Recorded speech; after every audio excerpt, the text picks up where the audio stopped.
ഈരാറ്റുപേട്ടയുടെ പൂഞ്ഞാറിന്റെ മണ്ണിനെ വർഗീയമായി മലീമസമാക്കാൻ ആരെങ്കിലും വന്നാൽ അവരെ നിർത്തേണ്ടിടത്ത് നിർത്താൻ നമുക്കറിയാവുന്നു. അതുകൊണ്ട് തന്നെ രണ്ടിനെ അടയാളം നോക്കി തന്നെ 5 വർഷക്കാലം മുമ്പ് നിങ്ങൾ എനിക്ക് അവസരം ആ അവസരം പൂർണ്ണമായും വിനിയോഗിച്ചുകൊണ്ട് 5 വർഷക്കാലത്തെ മുഴുവൻ സമയവും ഏറ്റവും ആത്മാർത്ഥമായി ഈ നാടിനോടുള്ള വലിയ കരുതലും പരിഗണനയും സമർപ്പണ ബുദ്ധിയും മുറുകെ പിടിച്ചുകൊണ്ട് കഴിയുന്നതിന്റെ പരമാവധി വലിയ വികസന മുന്നേറ്റമാണ് ഈ നാട്ടിൽ കാഴ്ചവെച്ചത്. പൂഞ്ഞാർ വികസനത്തിന്റെ 3 പതിറ്റാണ്ടുകൾ നഷ്ടമായിരുന്നു. ആ നഷ്ടപ്പെട്ട നാടുകളുടെ വികസനങ്ങളൊക്കെ തിരിച്ചു പിടിക്കാൻ വേണ്ടി അക്ഷീണമായി പ്രയത്നം നടത്തിയ നാളുകളായിരുന്നു 2021 മെയ് മാസം 2-ാം തീയതി മുതൽ ഇന്ന് ഈ നിമിഷം വരെ എന്ന് നെഞ്ചിൽ കൈവച്ച് പറയാൻ പ്രിയപ്പെട്ടവരെ ഞാൻ ആഗ്രഹിക്കുകയാണ്. ഞാൻ ഈ നാടിനെ ഒന്നായിട്ടാണ് കണ്ടത്. ഈ നാട്ടിലെ മുഴുവൻ ആളുകളെയും എന്റെ സഹോദരങ്ങളായി, അമ്മ പെങ്ങന്മാരായി, മക്കളായി ഒക്കെ മാത്രമാണ് കണ്ടത്. അതിനകത്ത് ഒരു വേദനയും ഉണ്ടായിരുന്നില്ല. അതിന് രാഷ്ട്രീയത്തിന്റെ കണ്ണട വെച്ച് ഞാൻ നോക്കിയില്ല. ജാതിയുടെയും മതത്തിന്റെയും കണ്ണട വെച്ച് ഞാൻ നോക്കിയില്ല.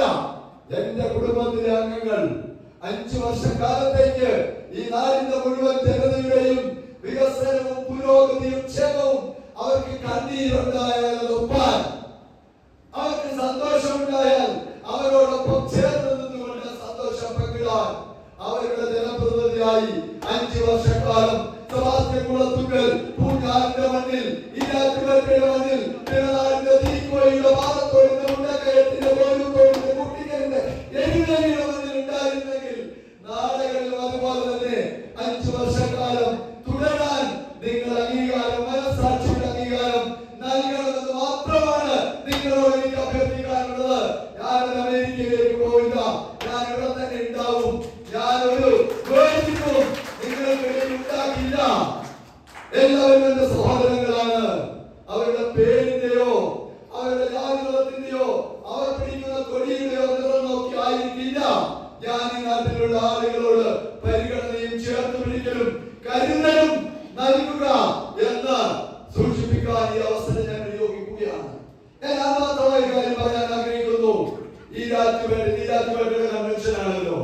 ഈരാറ്റുപേട്ട ഈ കാലത്തിനിടയിൽ കണ്ട ഏറ്റവും വലിയ വികസനം കഴിഞ്ഞ 5 വർഷക്കാലം നടപ്പിലാക്കാൻ കഴിഞ്ഞു എന്നുള്ള ആത്മാഭിമാനത്തോടെ തന്നെയാണ് ഈരാറ്റുപേട്ടയിൽ വന്ന് ഞാൻ നിങ്ങളുടെ മുമ്പിൽ തൊഴിൽ കൈകളുമായി വിനയത്തോടെ ഓട്ടഭ്യർത്ഥിക്കുന്നത് സൂചിപ്പിക്കാൻ ഞാൻ ആഗ്രഹിക്കുക.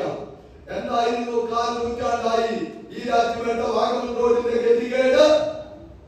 ഇന്ന് പ്രിയപ്പെട്ടവരെ, മനോഹരമായി നിങ്ങൾക്ക് അതുവഴി വാഹനം ഓടിച്ചു പോകാൻ കഴിയുന്നില്ലേ?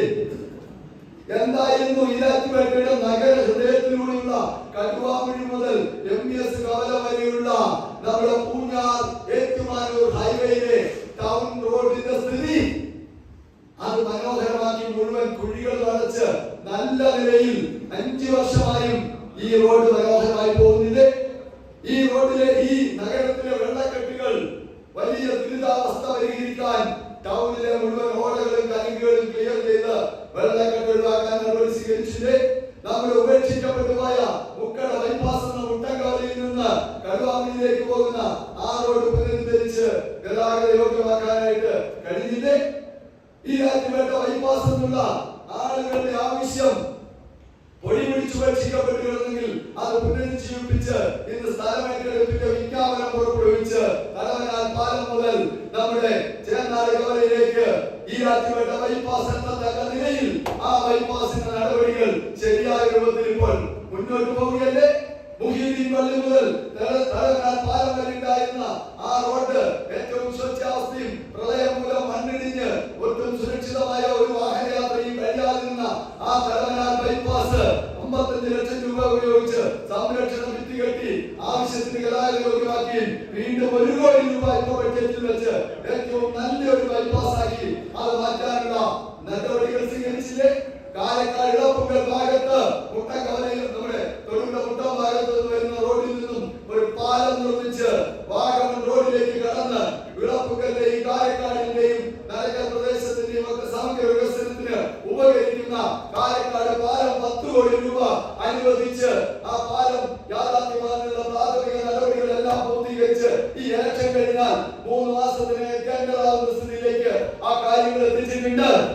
ഈരാറ്റുപേട്ടയുടെ എല്ലാ കാലത്തെയും സ്വപ്നമല്ലായിരുന്നു.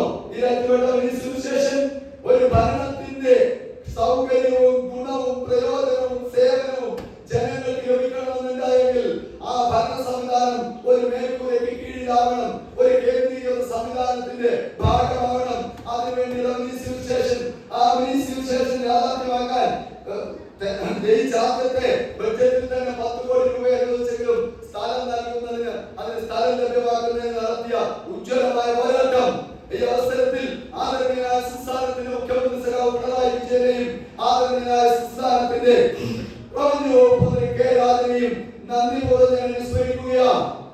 ആ സ്ഥലം നേടിയെടുക്കുന്നതിൽ പോലീസ് ഡിപ്പാർട്ട്മെന്റ് സുരക്ഷിതത്വത്തിന്റെ പേര് പറഞ്ഞ് എതിർപ്പ് പറഞ്ഞെങ്കിലും ഇച്ഛാശക്തിയോടുകൂടിയുള്ള ഉജ്ജ്വലമായ ഒരു പോരാട്ടത്തിന്റെ വേദിയിൽ നമുക്ക് ആ സ്ഥലം ലഭ്യമാക്കാൻ കഴിഞ്ഞില്ലേ?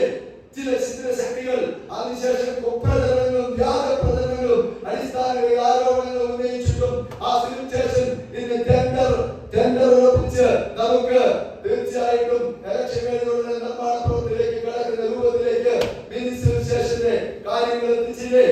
നമ്മുടെ കടപ്പാക്കൽ നഗറിലെ എല്ലാ 50ഓളം കുടുംബങ്ങൾ പട്ടയത്തിനായി കാലങ്ങളായി ഉയർത്തിയിരുന്ന മുറവിളി കേട്ടുകൊണ്ട് ആ കുടുംബങ്ങൾക്ക് പട്ടയം നൽകാൻ നമുക്ക് കഴിഞ്ഞില്ലേ? കടുവാമണി 100 ബസ്സിന്റെ മുമ്പിൽ വെള്ളക്കെട്ടിന്റെ പ്രശ്നം എത്രയോ കാലങ്ങളായിട്ടുള്ളതാണ്. 22 ലക്ഷം രൂപ അനുവദിച്ച് ആ വെള്ളക്കെട്ടിന്റെ പ്രതിസന്ധി പരിഹരിക്കാൻ നമുക്ക് കഴിഞ്ഞില്ലേ? ഈരാറ്റുപേട്ട നഗരസഭയിലുള്ള റോഡുകളുടെ സ്ഥിതി എന്തായിരുന്നു 5 വർഷം മുമ്പ്? യഥാർത്ഥത്തിൽ PWD റോഡ് ഈ നഗരസഭയ്ക്കുള്ളിൽ ഏറ്റുമാനൂർ പൂഞ്ഞാർ ഹൈവേയും അരുവിത്താർ റോഡ് മാത്രമാണുള്ളത്. ബാക്കി എല്ലാ റോഡും മുനിസിപ്പാലിറ്റി നന്നാക്കാൻ ബാധ്യതയുള്ള റോഡുകളാണ്. അവർക്ക് ഫണ്ട് സമാഹരിക്കാനുള്ള സാഹചര്യങ്ങളൊക്കെ ഉണ്ട്. എന്നിട്ടും MLA ഫണ്ട് എത്ര റോഡിന് കൊടുത്തെന്ന് നിങ്ങൾക്ക് അറിയാമോ? പുസ്തകം അടിച്ചു തന്നിട്ടുണ്ട്, ബോർഡ് എഴുതി വെച്ചിട്ടുണ്ട്. എങ്കിൽ ഓർക്കുന്നത് മാത്രമെന്ന് അറിയാം. കേൾക്കോട്ടുകാപ്പള്ളി റോഡ് 50 ലക്ഷം രൂപ MLA fund. Azad Nagar Mathakkal road 50 lakh രൂപ MLA fund. Eerakkayam Pampoos road 10 lakh രൂപ MLA ഫണ്ട്. പോലീസ് സ്റ്റേഷൻ വാക്കാവർ റോഡ് 30 ലക്ഷം രൂപ MLA fund. Abdul Rahman road 20 lakh രൂപ MLA fund. KSRTC Jawan road 30 lakh രൂപ MLA ഫണ്ട്. നടക്കൽ സഭാനഗർ അറഫാനഗർ 10 ലക്ഷം രൂപ MLA ഫണ്ട്. നടക്കൽ വെള്ളിയപ്പള്ളി കണ്ട നെല്ലിക്കച്ചാൽ റോഡ് ആദ്യം 10 ലക്ഷവും ഇപ്പോൾ 25 ലക്ഷവും MLA ഫണ്ട്. ഇനിയുണ്ട് നിരവധി റോഡുകൾ. എല്ലാം പെട്ടെന്ന് ഓർത്തെടുക്കാൻ കഴിയുന്ന കാര്യം കടലാസ് കൊണ്ട് തന്നിട്ടുണ്ട്. നടന്നിട്ടാണ് ഇത് റോഡിന്റെ മാത്രം കഥയാണ്. നമ്മുടെ പള്ളിക്കൂടങ്ങൾ 40 വർഷമല്ലായിരുന്നു ടെക്നിക്കൽ സ്കൂൾ വാടക കെട്ടിടത്തിൽ കഴിഞ്ഞത്. നിങ്ങൾ ആരെങ്കിലും അവിടെ പോയിട്ടുണ്ടോ?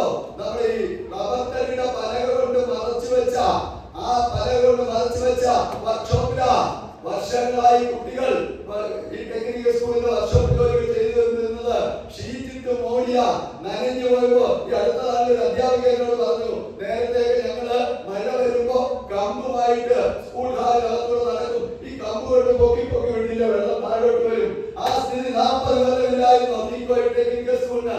ഈ നാനേടത്തിലൊന്ന് പോയി നോക്കിക്കേ.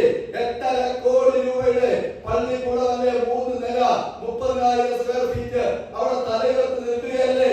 നമ്മുടെ കുറ്റിപ്പാറ സ്കൂള് പുതിയ മനോഹരമായ കെട്ടിടം 2 കോടി 7 ലക്ഷം രൂപ. നമ്മുടെ കവല സ്കൂള് 1 കോടി 30 ലക്ഷം രൂപയുടെ മനോഹരമായ പുതിയ കെട്ടിടം. ആ കോമ്പൗണ്ടിൽ ഏറ്റവും ഒടുവിൽ 78 ലക്ഷം രൂപ വേറെ അനുവദിച്ചിട്ടുണ്ട് BRCക്ക് കെട്ടിടം പണിയാനായിട്ട്. അതുപോലെ തന്നെ മറ്റനേക കാര്യങ്ങൾ. എന്തിനേറെ ഒരു കാര്യം കൂടി വികസനത്തിൽ പറയട്ടെ. കേരളത്തിൽ ജലവിതരണ വകുപ്പിന്റെ കീഴിലുള്ള വാട്ടർ അതോറിറ്റിയുടെ ഏറ്റവും കുറഞ്ഞ വാട്ടർ കണക്ഷനുള്ള മുനിസിപ്പാലിറ്റി ഏതാണെന്ന് ചോദിച്ചാൽ, പ്രിയപ്പെട്ടവരെ, ദൗർഭാഗ്യത്തോടെ ദുഃഖത്തോടെ കേരളത്തോടെ പറയട്ടെ, അതിന്റെ പേര് ഈരാറ്റുപേട്ട എന്നായിരുന്നു. 8000 വീടുകളുടെ ഈരാറ്റുപേട്ട നഗരത്തിൽ കട്ടിച്ച് 10-500 പേർക്കാണ് വാട്ടർ അതോറിറ്റി കണക്ഷൻ ഉണ്ടായിരുന്നത്. 40, 50, 60, 70 കൊല്ലം കഴിഞ്ഞിട്ട് ഇന്ന് ആ സ്ഥാനത്ത് 20 കോടി രൂപ അമൃത് പദ്ധതി അതിന് പണി നടക്കുക. 6 മാസം വരെ 1 കൊല്ലത്തിനകം ആളുകളുടെ വീടുകളിൽ പൈപ്പുകളിലൂടെ വെള്ളം എത്തിക്കുന്ന മറ്റു നഗരസഭകൾക്കുള്ള അതേ ആ ഗുണം നമുക്കും യാഥാർത്ഥ്യമാക്കാൻ അമൃത് കുടിവെള്ള പദ്ധതി നമ്മൾ നടപ്പിലാക്കുകയല്ലേ. എത്ര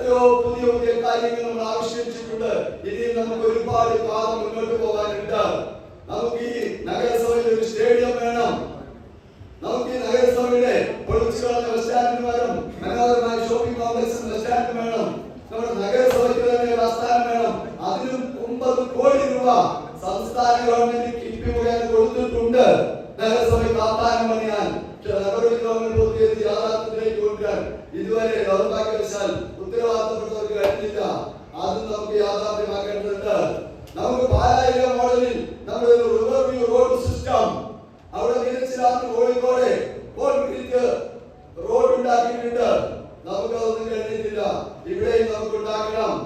നമുക്ക് ഈ മുക്കടവിൽ ഒരു റെഗുലേറ്റർ കം ബ്രിഡ്ജ് നിർമ്മിച്ച് ജലസമൃദ്ധിയും കഴിയുമെന്നുണ്ടെങ്കിൽ വാട്ടർ സ്പോർട്സും വാട്ടർ ടൂറിസവും നമുക്ക് ഉണ്ടാക്കണം.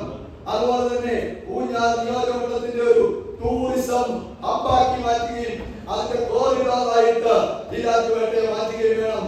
നമുക്ക് വാഗമണ്ണുണ്ട്, നമുക്ക് ഇലവിഴ പൂഞ്ചിറയുണ്ട്, നമുക്ക് ഇല്ലിക്കൽക്കല്ലുണ്ട്, നമുക്ക് അടിവാര കോട്ടത്താവളമുണ്ട്, നമ്മൾ അരുവിക്കച്ചാൽ വെള്ളച്ചാട്ടമുണ്ട്, നമുക്ക് മാറുമല അരുവിയുണ്ട്, നമുക്ക് കൈപ്പള്ളി കളത്തുകയുണ്ട്, നമുക്ക് മുത്തനട് ഗുഹയുണ്ട്. ഇതെല്ലാം നമ്മുടെ ഒരു 10-20 കിലോമീറ്റർ ചുറ്റളവിനുള്ളിൽ സ്ഥിതി ചെയ്യുന്ന പ്രകൃതി രമണീയമായ ടൂറിസം കേന്ദ്രങ്ങളാണ്.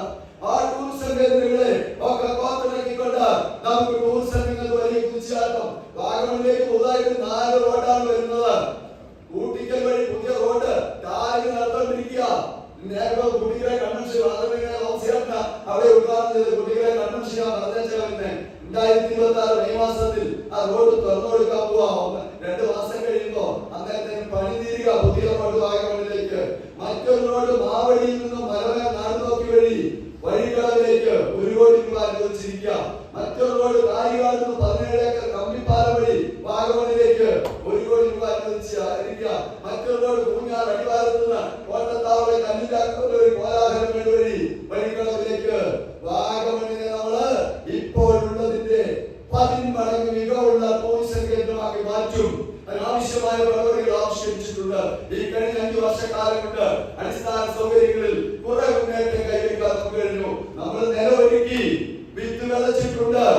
വരുന്ന 5 വർഷക്കാലം അവസരം നൽകിയാൽ അത് ഈ പൂഞ്ഞാർ നിയോജകമണ്ഡലത്തിനും ഈരാറ്റുപേട്ടയ്ക്കും വികസനത്തിന്റെ വലിയ വിളവെടുപ്പിന്റെ മഹോത്സവം ആഘോഷിക്കാൻ അവസരം നൽകുമെന്ന് ഈ നാട്ടിലെ പ്രിയങ്കരായ സഹോദരങ്ങളോട് സൂചിപ്പിക്കാൻ ഞാൻ ആഗ്രഹിക്കുകയാണ്. മറ്റൊരു കാര്യം കൂടി മാത്രം നിങ്ങൾക്ക് ഉറപ്പു നൽകാൻ ഞാൻ ആഗ്രഹിക്കുന്നു. വർഗീയ വിഷം ചീറ്റിച്ചുകൊണ്ട് ഈ നാടിന് ചേരിതിരിവുണ്ടാക്കാൻ, ഈ നാട്ടിൽ ഭിന്നതകൾ വിട്ടുമുളപ്പിക്കാൻ, ഈ നാട്ടിലെ ഹൈന്ദവ ക്രൈസ്തവ ഇസ്ലാം സഹോദരങ്ങളെ തമ്മിലടിപ്പിക്കാൻ ആരെങ്കിലും കടന്നു വന്നാൽ അവരുടെ പത്തിക്ക് നോക്കി അടിക്കാനും അവരെ ഈ നാടിന്റെ മണ്ണിൽ നിന്നും പുറത്താക്കാനും ആർജവമുള്ളവരാണ് ഈരാറ്റുപേട്ടക്കാരും പൂഞ്ഞാറുകാരും ഒന്ന് കാണിച്ചു കൊടുക്കുമെന്നും ഈ ഈരാറ്റുപേട്ടയ്ക്കെതിരെ ഉണ്ടായ വലിയ ദുഷ്പ്രചരണങ്ങൾ ഉണ്ടായിരുന്നല്ലോ. ഇടയ്ക്കിടെ യൂട്യൂബർമാരൊക്കെ ആരാണ് ചങ്കുവിരിച്ച് അതിനെതിരെ പ്രതിരോധിച്ചുകൊണ്ട് ഈ നാടിന്റെ മഹാത്മ്യം വിളിച്ചോതിയത് അങ്കാളമ്മൻ കോവിലും നൈനാ മസ്ജിദും അരിവിത്തറ പള്ളിയും ഒരു വട്ടത്തിനുള്ളിൽ നിൽക്കുന്ന വാങ്കുവിളിയും ദീപാരാധനയും പള്ളിമണിയും ഒന്നിച്ചു കിടക്കുന്ന ഈരാറ്റുപേട്ടയുടെ പൂഞ്ഞാറിന്റെ മണ്ണിനെ വർഗീയമായി മലീമസമാക്കാൻ ആരെങ്കിലും വന്നാൽ അവരെ നിർത്തേണ്ടിടത്ത് നിർത്താൻ നമുക്കറിയാമെന്നും അത് നാളുകളിൽ ഇവിടെ നടപ്പിലാക്കിയിരിക്കുമെന്നും അതിനെല്ലാം വേണ്ടത് ഇടതുപക്ഷ മുന്നണി ജയിക്കുകയാണ്. ഈ മണ്ണിന്റെ ഈ നാടിനെ സംരക്ഷിക്കാൻ ഇടതുപക്ഷ മുന്നണിയും ഇടതുപക്ഷ മുന്നണിയുടെ എളിയ ഭടനായ സെബാസ്റ്റ്യൻ മുളത്തുങ്കലും ഇവിടെ നിന്ന് വിജയിക്കണമെന്നും ആ വിജയിപ്പിക്കലിന് കഴിഞ്ഞ തവണത്തേതുപോലെ തന്നെ വലിയ സംഭാവന ഈരാറ്റുപേട്ട നൽകണം എന്ന് മാത്രമാണ് നിങ്ങൾ ഓരോരുത്തരോടും എനിക്ക് അഭ്യർത്ഥിക്കാനുള്ളത്. എന്റെ തെരഞ്ഞെടുപ്പ് അടയാളം 2-ലെയാണ്. ആ ചിഹ്നം ഞാനും കൂടെ അടിവരയിട്ട് പറയുന്നു. കാരണം എന്റെ അതേ പേരുകാരനായ മറ്റൊരു സ്ഥാനാർത്ഥിയുണ്ട്. അതുകൊണ്ട് തന്നെ ആരെങ്കിലും ഒക്കെ പേര് നോക്കി വോട്ട് ചെയ്യാൻ ശ്രമിച്ചാൽ ഒരു പക്ഷേ തെറ്റു വരാനിടയുണ്ടാവും. അതുകൊണ്ട് പ്രിയപ്പെട്ട ആർക്കും അങ്ങനെ ഒരു പെശക് സംഭവിച്ച് നമ്മളോട് നഷ്ടപ്പെടാനിട വരരുത്. അതുകൊണ്ട് തന്നെ അറിയപ്പെടുന്ന പേര് മാറ്റിവെച്ച് അറിയപ്പെടാത്ത പേരിൽ മത്സരിക്കാൻ ശ്രമിക്കുന്നവരുടെ കൗശലം നമ്മുടെ ചിലവായില്ല എന്ന് ബോധ്യപ്പെടുത്താൻ കൂടി ഈ അവസരം വിനിയോഗിക്കണം. അതുകൊണ്ട് തന്നെ 2-ലെ അടയാളം നോക്കി തന്നെ വോട്ട് കുത്താനും ഈരാറ്റുപേട്ടയുടെയും പൂഞ്ഞാറിന്റെയും മനസ്സ് അത് മതേതര മനസ്സാണെന്നും അത് ജനാധിപത്യ ബോധമുള്ള മനസ്സാണെന്നും അത് വികസനത്തോടൊപ്പം സഞ്ചരിക്കുന്ന മനസ്സാക്ഷിയാണെന്നും ബോധ്യപ്പെടുത്തുന്നതാവണം ഏപ്രിൽ 9 ജനവിധി. അതിനുവേണ്ടി നിങ്ങൾ ഓരോരുത്തരും ഊണും ഉറക്കവും ഒഴിഞ്ഞ് അരയും തലയും മുറുക്കി നോക്കി അഹോരാത്രം നിങ്ങൾ ഓരോരുത്തരും സ്ഥാനാർത്ഥികളാണ്. എന്റെ മുമ്പിൽ ഇരിക്കുന്നവരും അല്ലാത്തവരുമായ ഓരോ സഹപ്രവർത്തകരും നിങ്ങൾ ഓരോരുത്തരും സെബാസ്റ്റ്യൻ കുളത്തുങ്കലാണ്. നിങ്ങൾ ഓരോരുത്തരും എഴുതിയപ്പെട്ട സ്ഥാനാർത്ഥികളാണ് എന്ന ബോധ്യത്തോടുകൂടി അത്യുജ്വലമായ തെരഞ്ഞെടുപ്പ് പ്രവർത്തനങ്ങൾ മുന്നോട്ട് നയിച്ചുകൊണ്ട് ഈ രാജ്യവെട്ടിലുള്ള ഓരോ വോട്ടർമാരെയും നേരിൽ കാണാൻ കഴിയുന്നവരെ നേരിൽ കണ്ടും അത് കഴിയാത്തവരെ ഫോൺ അടക്കമുള്ള മാധ്യമങ്ങളിലൂടെ ബന്ധപ്പെട്ടും മുഴുവൻ ആളുകളെയും നമുക്ക് അനുകൂലമായി വോട്ട് രേഖപ്പെടുത്താൻ സജ്ജമാക്കണമെന്ന് വിനയപുരസ്സരം അഭ്യർത്ഥിച്ചുകൊണ്ട് അഭിവാദ്യങ്ങളോടെ ആശംസകളോടെ ഭാവുകങ്ങളോടെ വിജയം നമ്മുടേതാണ്, നമ്മുടേത് മാത്രമാണ് എന്ന്